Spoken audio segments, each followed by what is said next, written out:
আমি মাঝখান থেকে একটা অন্য আইটেম বানিয়ে নিচ্ছি, যেটা বলেছিলাম মটনের চর্বি দিয়ে একটা বড়া।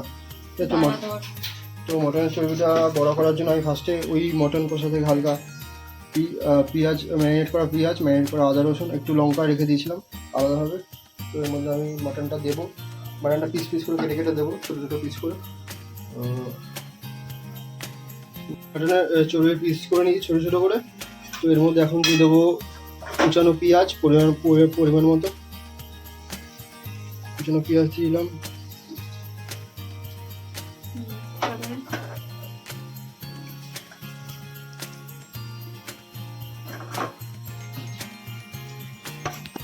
এবার আমি এর মধ্যে দিয়ে দেবো পরিমাণ মতো হালকা নুন দিয়ে দিলাম।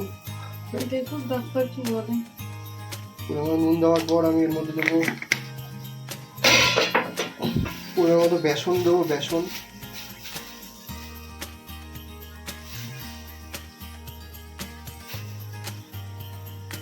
বেসন দেওয়ার পর একটুখানি জাস্ট নাড়া দেওয়ার মতোই অল্প একটু হালকা চিনি দিলাম। তো আমি এবার এটাকে ভাগবো।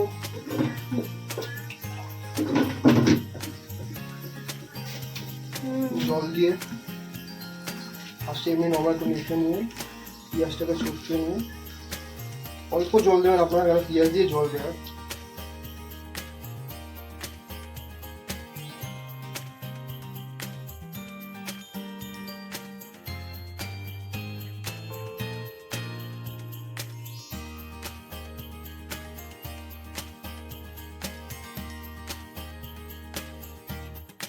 বড়া করার জন্য ফার্স্টে আমি পরিমাণ মতো রিফাইন তেল কড়াইতে দিয়ে দেবো।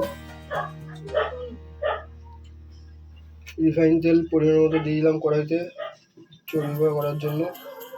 ঠিক আছে, আমি আস্তে আস্তে চর্বিগুলো বড়াগুলো ছাড়বো, পেঁয়াজের সাথে ম্যারিনেট করা বড়াগুলো ছাড়বো।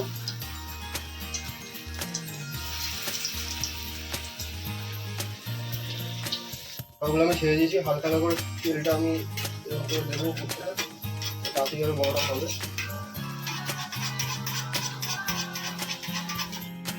তো তুলছি একটা একটা করে।